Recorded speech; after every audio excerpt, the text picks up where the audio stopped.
Hi, kids! Hello, kiddies! Sonny and I just got back from watching that new Lighthouse movie, directed by Robert Eggman. Starring Willem Dafoe, Robert Pattinson, and a one-eyed seagull. Let's just say right up front what we thought about the movie. Well, I thought it was... Great! Disappointing. Disappointing? I saw the movie with you. You were having fun. I heard you snickering, you rascal. Oh, don't get me wrong. I had fun watching the movie, and I was thoroughly engrossed by the performances. Yeah, me too. And the film looked great. The literal 35mm film. And the way the camera moved with the 1:19:1 aspect ratio, the lighting, the sets. Oh yeah! Even the dialogue was great. All right, have it your way. How the differences between the two central characters played against each other. The humor. It was all just top-notch. Okay, so what? You didn't like the ending? Well, no. Oh boy. Well, looks like I'm going to have to explain this movie to you, so that you can understand how great that ending was. I understand this movie just fine. I don't need you to tell me anything. I can tell you exactly what this movie's all about. Fine then. If you kids would like to avoid spoilers, then skip to this part of the video for the wrap-up. Okay, Sonny, what's The Lighthouse all about? The Lighthouse is another psychological folk horror from Robert Eggers. But whereas The Witch is set in 1630s New England, The Lighthouse is set in far-off 1890s New England. And where The Witch is more of a witchcraft paranoia folktale, The Lighthouse occurs in a universe somewhere between Shakespeare and Homer and Herman Melville and Edgar Allan Poe. Well, yeah. And that doesn't sound great to you? It was good. I think my favorite thing about it was the performances of Robert Pattinson and Willem Dafoe. Willem Dafoe rivals Joaquin Phoenix's Joker for Performance of the Year, I think. Yeah, and you'd think that the character, the old salty sea dog, would be so predictable and cliche, and really, Thomas Wake, the lighthouse keeper, draws very strong parallels to Captain Ahab from Moby Dick, but Dafoe just sells the character. He takes it to a level where you really don't know whether you should be laughing or very, very scared. Yeah, he's got the Captain Ahab act down. Everything from the scurvy speeches and long-winded curses to the act of giving up his family for a crazy obsession with the sea. Sheesh, he even had a bum leg. If Willem Dafoe was just playing Captain Ahab, it would have been one of the best performances of the character. But Thomas the Wiki isn't Captain Ahab. No, because Thomas the Wiki is a front. He's just a big lie. A faker. Yeah, maybe. We didn't even find out the character's name until well into the movie. But I didn't get the feeling that Wake was lying about his history as a sailor, or that he dropped out of society to be alone with a lighthouse and a bottle of liquor. I'm not sure that Thomas Wake was even human, Vic. Well, me neither, really. I got the impression that he was an avatar of a god, specifically Triton or Proteus. But he could have also been like a messenger or a spirit. See, that's part of the problem. Why not just show us that truth? That one little taste of realization that lets us know. Robert Pattinson's character is a big fat faker too. He's supposed to be the protagonist, right? A young, hardworking, ambitious man who ends up being a shifty vagrant who'd stab you in your sleep for farting too much. Yeah, even his name is fake. Ephraim Winslow. That name's too wholesome to believe. His real name ends up being Thomas Howard. Say, Thomas Howard? Thomas Wake? What if Thomas Wake isn't a person, but just a living message for Thomas to wake up and face the truth of what he did? What if Wake's suggestion is true, that he never showed up on the island in the first place, and he's just wandering around the forest, babbling to himself like a madman after killing his old boss? How long have we been on this rock? 5 weeks? 2 days? Oh, but then that'd be committing to an ending, wouldn't it? And Robert Eggers just can't have that. Oh, no, no, no. What? What? What? What? What? Sonny, who cares that the story's a little ambiguous? Asking these crazy questions and making up theories is part of the fun. Maybe. But when I'm watching a story, especially a story I really like to see some real resolution. The Lighthouse is purposefully ambiguous in too many ways so that you could say that Thomas Wake was a real grizzled old sailor, but he was also a protean shapeshifter that curses overly ambitious, murderous drifters to a living hell of being stuck on an island with their shitty boss for all eternity. I don't know if Wake really was a protean shapeshifter. Sure, during the big fight, Howard sees Wake transform into King Triton and even the mermaid he's been fantasizing about. Oh, we'll get to the mermaid. But then there's that part earlier in the movie where Howard literally sees himself lying at the base of the lighthouse, and instead of him turning his own body over to look at himself in the face, he finds himself staring up at Wake, who is fully nude like a Baroque painting of Cronus, shooting light from his eyes in an optic blast of divine judgment. Yeah, that was pretty cool. So Howard was only seeing that crazy stuff when he was tanked on kerosene for who knows how long. I think Howard was a dry drunk, and once he opens that first bottle, we can no longer be sure of when and where he is. Let alone if what he's experiencing is real. He's completely mad, and Wake's gaslighting him the entire time, accusing him of doing stuff that we see Wake doing, but of course we're seeing it from Howard's perspective. yeah, so it's all unreliable anyway. But hey, when he first saw the mermaid, I don't think he was drunk. Well, maybe not. And the one-eyed seagull. He wasn't drunk for those encounters either.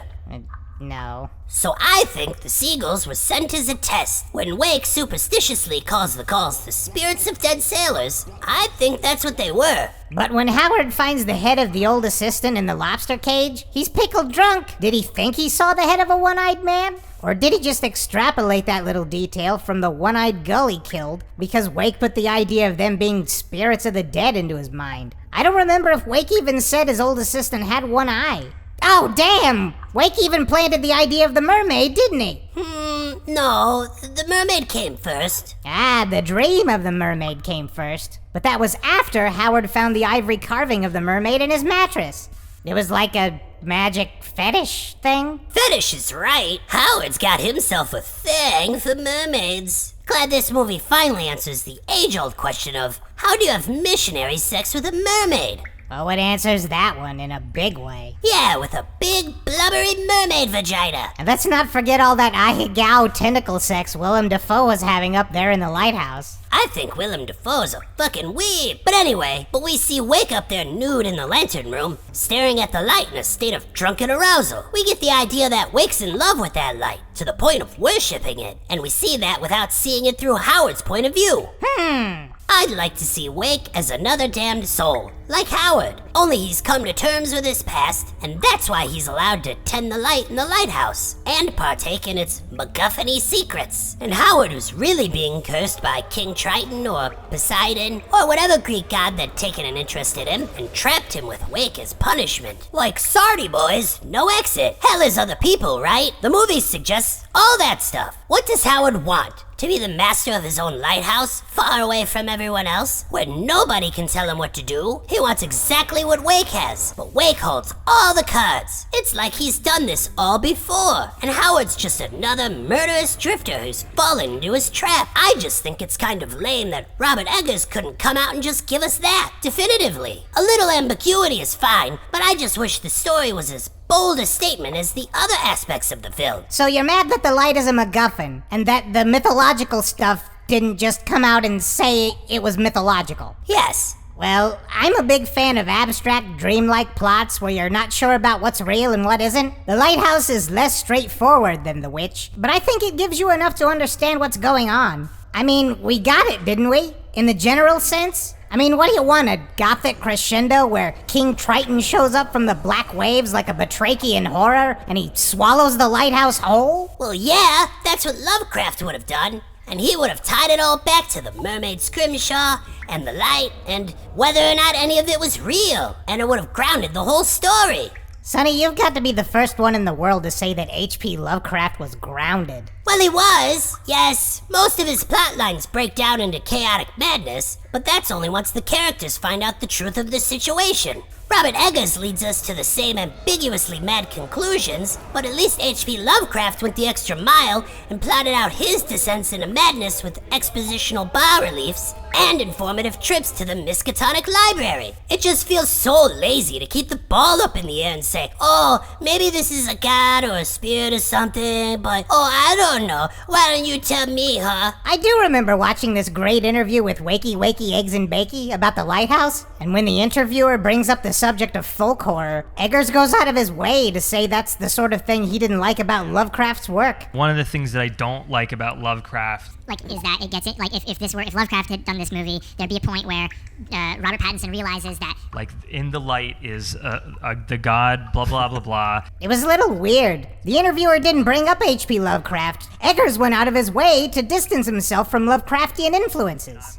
Even though it all ends up in the same place? Going mad from first-hand experience with a cosmic truth that's beyond grasping? Eggers is saying, oh look, I'm not H.P. Lovecraft because he tells us the gods have driven us mad. I'm saying the same thing, but not explicitly, so that means I get to act all artsy and pretentious. Ooh, did I buy these pants at the preteen boys department? I'll never tell. It'll be my eldritch secret. Okay, so you wanted more than what you got from the story. Is being mysterious and dreamlike so bad all of a sudden? We've both watched and enjoyed movies by other directors who do stuff like this. Why does David Lynch get a pass and Robert Eggers doesn't? If you're gonna go crazy about abstract, you gotta go all in. Lynch can make nightmare stories so well because from the beginning, they're rooted in their own nightmare logic. But The Lighthouse isn't on the level of a David Lynch movie in that regard. It presents itself as harsh and real, but it plays around with deception so much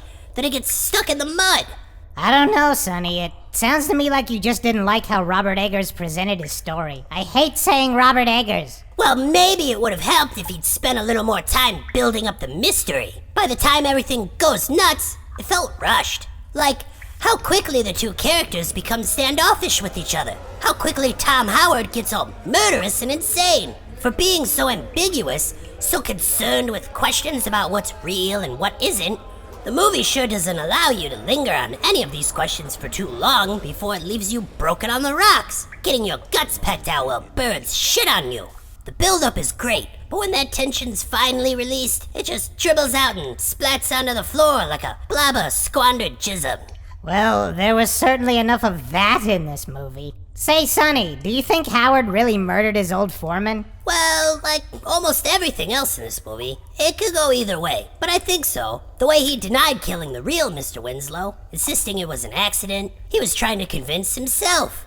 Plus, dude seemed pretty quick to catch that murderous feeling. He definitely had it in him. I talked a lot about Willem Dafoe's performance in this movie, but I think Robert Pattinson did a great job at being a duplicitous scoundrel himself. You know, some are likening him to a young Daniel Day-Lewis. I think it's just a mustache. And what are ye lads mucking about with? Oh, hi, Great Lord Vafula. We were just talking about that Lighthouse movie we saw. Oh, that thing. What'd they film that movie in a can of sardines? It really felt that way with the 1:19 ratio. It was more than a gimmick. It was an important part of the claustrophobic atmosphere. You'd think a movie about an island surrounded by sea would feel vast with lots of wide empty space, but even the exterior shots were broken up by the lighthouse, the work shed, the craggy rocks on the island, even the weather and the presence of the gulls. It all colludes to box you in. The camera often keeps close, low-angled shots, giving you the feeling that the characters are right on top of you. There are a lot of great scene transitions where the camera trucks behind a wall or slides up through the ceiling on a pedestal and takes you right into the next scene. It doesn't feel so much like moving through the actual space, but like the movie is one of those sliding block puzzles, and the camera shifts from one box to the next. It really keeps you off balance. The Lighthouse has no regard for your sense of space or time. There's lots of great use of value, what with the film being in black and white, the way the lantern from the lighthouse could overwhelm everything in the frame. Then the dark waves of the ocean come up to swallow you up. Even the grain of the film gives everything an oily or brackish texture. And the sound design is just overwhelming. That ever-present foghorn sounding off like Neptune himself was blowing his conch shell trumpet. It was so sublime that I started feeling a little nauseous. All in all, I had a great time. Yeah, well, you guys have fun thinking movies are good just because they make you nauseous. I had better things to do with my time. Oh, you really didn't like this movie? It was so good! You're fond of the movie! Say it, you're fond of me, lobster. I mean the movie! It's like what Salty over there has been saying. It's all atmosphere. There's too much ambiguity for the sake of ambiguity. If you thought the Vavitch was too ambiguous, The Lighthouse is like twice as vague. And if you want to watch a movie that's too smart to think it has to draw some conclusions, that's fine. But I like stories that actually tell a story and not make me do all the work just because the writer's too lazy to commit to something concrete. I get the feeling that Robert Eggers is one of those lazy gold-bricker types. I think the lad's simple. I don't like how every time they make a movie about the employee-employer relationship, they gotta make the boss a jerk. Why can't a movie boss ever be a great guy like me? Yeah, you're great. Yeah. Sure. Super awesome. Yeah, you're cool. Yeah, you're my favorite. I love working.